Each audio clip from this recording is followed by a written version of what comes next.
அனைவருக்கும் வணக்கம். College TRP Tamil அலகு 4 இக்கால இலக்கியங்களில் புதுக்கவிதையை குறித்து நாம் இந்த பகுதியில் பார்க்குறோம். புதுக்கவிதை குறித்து இதுவரை யுஜிசி நெட் தேர்வில் வெளிவந்த வினாக்கள். 1. கவிதை உத்திகள் குறித்து நீவிர் அறிவன யாவை? 2. தமிழில் புதுக்கவிதை வளர்ந்துள்ளதா என ஆய்க. 3. மரபு கவிதையின் இன்றைய நிலையை மதிப்பீடு செய்க. 4. இன்றைய படைப்பிலக்கியங்களில் குறியீட்டு உத்தி பெறுமிடம் யாது? 5. படிமம் இன்னதென விளக்கி அதன் வகைகளை சுட்டுக. 6. கவிதை புதுக்கவிதைகளில் இடம்பெறும் சமூக சிக்கல்களை விவரிக்க. 7. மரபு கவிதை புதுக்கவிதை வேறுபாடுகளை விளக்கி எழுதுக. 8. புதுக்கவிதையில் இடம்பெறும் தமிழ் இலக்கிய கருத்தும் மாற்றமும் குறித்து விளக்குக. 9.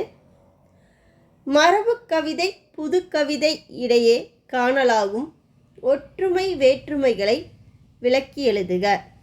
10. புதுக்கவிதையின் படைப்பு முறைகளை விளக்கி எழுதுக. 11. புதுக்கவிதையில் காணலாகும் குறியீடு தொன்மம் ஆகியவற்றை சான்றுகளுடன் விளக்குக. 12. இக்கால கவிதைகளில் உருவத்திலும் உள்ளடக்கத்திலும் ஏற்பட்ட வளர்ச்சி மாற்றங்களை புலப்படுத்துக. 13. புதுக்கவிதையின் தோற்றம் வளர்ச்சி நிலைகளை விளக்குக. முதல் வினா, கவிதை உத்திகள் குறித்து நீவிர் அறிவன யாவை? அப்போது உத்திகள் அப்படின்னா என்ன அப்படின்னா, உணர்த்தும் முறையை, ஒரு பொருளை ஒரு செய்தியை உணர்த்தும் முறையை நாம் உத்தி அப்படின்னு சொல்லுவோம் சொல்கிறாங்க. கருத்தை புலப்படுத்த ஒரு மொழியை தேர்ந்தெடுத்து கொண்டால் அது ஒரு உத்தி. மொழியில் இலக்கியத்தை தேர்ந்தெடுத்து கொண்டோம் என்றால் அதுவும் ஒரு உத்தி. இலக்கியத்தில் கவிதையை தேர்வு செய்தோம் என்றால் அதுவும் ஒரு உத்தியே. கவிதையுள் புது கவிதையை எடுத்துக்கொண்டோம் என்றால் அதுவும் ஒரு உத்தியே என்கின்றனர். புது கவிதையில் உவமை, உருவகம், படிமம், குறியீடு, அங்கதம், முரண், ஸ்லேடை, இருண்மை ஆகிய உத்தி முறைகள் பயன்படுத்தப்படுகின்றன. உவமை வினை, பயன், வடிவம், நிறம் என்னும் அடிப்படைகளில் தெரிந்த பொருளை கொண்டு தெரியாத பொருளை குறித்து உணர்த்துவது உவமையாகும். உணர்த்தும் முறைகளில் முதலிடம் பெறுவது உவமையே ஆகும். வாலிபன் பிணம் விழுவதை எதிர்பார்க்கும் கழுகாக மணமேடையில் உன்னை எதிர்பார்க்கின்றான், அவன் மீது மட்டுமே ஆத்திரப்படாதே என்னும் கவிதையில் வரதட்சணையாகும் மணமகனுக்கு கழுகின் செயல்பாட்டை உவமையாக்கின்றனர். உருவகம் உவமையும் பொருளும் வேறு வேறல்ல, ஒன்றே என கருதுமாறு பொருந்த அமைவது உருவகமாகும். படிமம் உவமை, உருவகம் என்பன மேன்மேலும் இறுகிய நிலையில்தான் படிமம் தோன்றுகிறது. முற்றுருவ பாங்கில் அமைந்து தெளிவானதோர் அகக்காட்சியை வழங்கும் ஆற்றலுடையதே படிமமாகிறது. நட்சத்திரங்கள் குறித்து அமைந்த படிமம் ஒன்று. இரவும் பகலும் எதிரெதிர் மோதிட உடைந்த பகலின் துண்டுகள். குறியீடு சொல் என்பதே குறிப்பிட்ட பொருளை உணர்த்தும் குறியீடாகும். சில சொற்கள் மற்றொன்றிற்காக நிற்பதும் மற்றொன்றின் பிரதிநிதியாக செயல்படுவதும் மற்றொன்றை சுட்டி காட்டுவதும் ஆகிய நிலைகளில் அமைவதுண்டு. தன்னோடு நெருக்கமான தொடர்புடைய பொருளை குறித்து உணர்வினை குறியீடு தோற்றுவிக்கின்றது. வறுமையில் வாடும் மக்களை குறித்து அமைந்த குறியீட்டு கவிதை ஒன்று. இலையுதிர் காலம் இல்லாமலேயே உதிர்கின்ற உயர்திணை மரங்கள். தொன்ம குறியீடு தொன்மம் என்பது பழமையை குறிக்கும். புராண இதிகாச நிகழ்வுகளை ஏற்றும் மாற்றியும் புதுக்கியும் கவிஞன் தன் கருத்தை புலப்படுத்தும் முறை இது.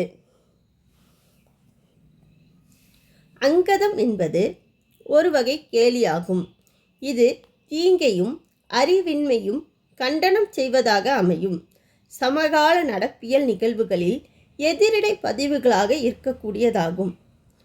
அதாவது குற்றங்களை கடிந்துரைக்காமல் நகைச்சுவையுடன் சுட்டி திருத்தவல்ல திறனுடையது இது. அங்கதம் தனிமனித அங்கதம், சமுதாய அங்கதம், அரசியல் அங்கதம் என இதனை மூவகைப்படுத்தலாம். சமுதாய அங்கதம் தனிமனிதர் உடைமைகளுக்கு பாதுகாப்பு இல்லாத நிலையை உணர்த்துகிறது குறித்து ஒரு கவிதை. திண்ணை இருட்டில் எவரோ கேட்டார் தலையை எங்கே வைப்பதாம் என்று. எவனோ ஒருவன் சொன்னான், களவு போகாமல் இருக்க கையருகிலே வை.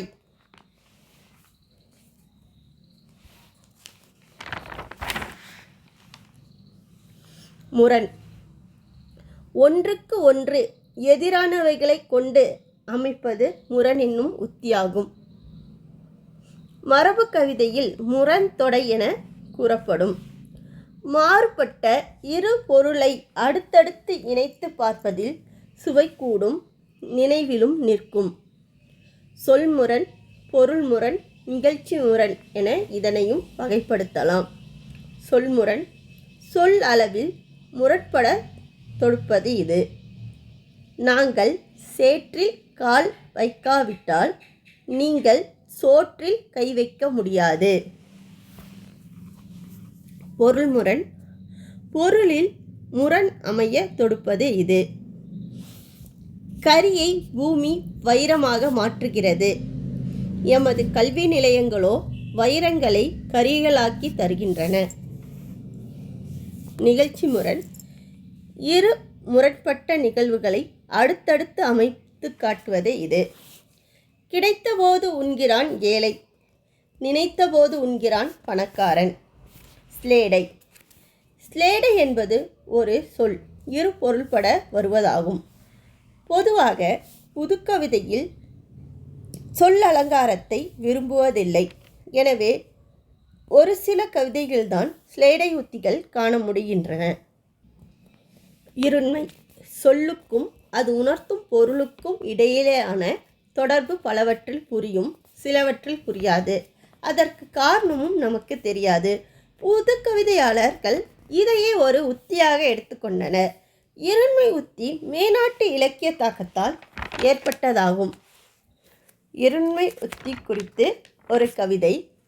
எதிரே தலைமயிர் விரித்து நில ஒளி தரித்து கொழுவீற்றிருந்தால் உன் நிழல். இவ்வாறு பல்வேறு உத்தி முறைகள் புது கவிதைக்கு பெருமை சேர்ப்பனவாக அமைந்துள்ளது. நாம் இதுவரைக்கும் கவிதை உத்திகள் குறித்து பார்த்தோம். பொதுவாக நாம் புதுக்கவிதைனா புதுக்கவிதையின் தோற்றம் வளர்ச்சியும் அப்படின்றத தான் நாம் பார்த்துருப்போம். உங்களுக்கு வேறு யாருக்காச்சும் புதுக்கவிதையின் தோற்றம் வளர்ச்சியும் வேணும் அப்படின்னா நீங்கள் கமெண்ட் பாக்ஸில் சொல்லுங்கள். வேறு ஏதாவது உங்களுக்கு வேணும்னாலும் நீங்கள் கமெண்ட் பாக்ஸில் தெரிவிக்கலாம். நீங்கள் வேறு ஏதாவது என்ன அடுத்து நீங்கள் நம்ம எந்த பகுதியை பார்க்கலாம் அப்படின்னு சொல்லி நீங்கள் கேட்டாலும் நான் அதை குறித்து பதிவுகளை போடுறேன். நன்றி, வணக்கம்.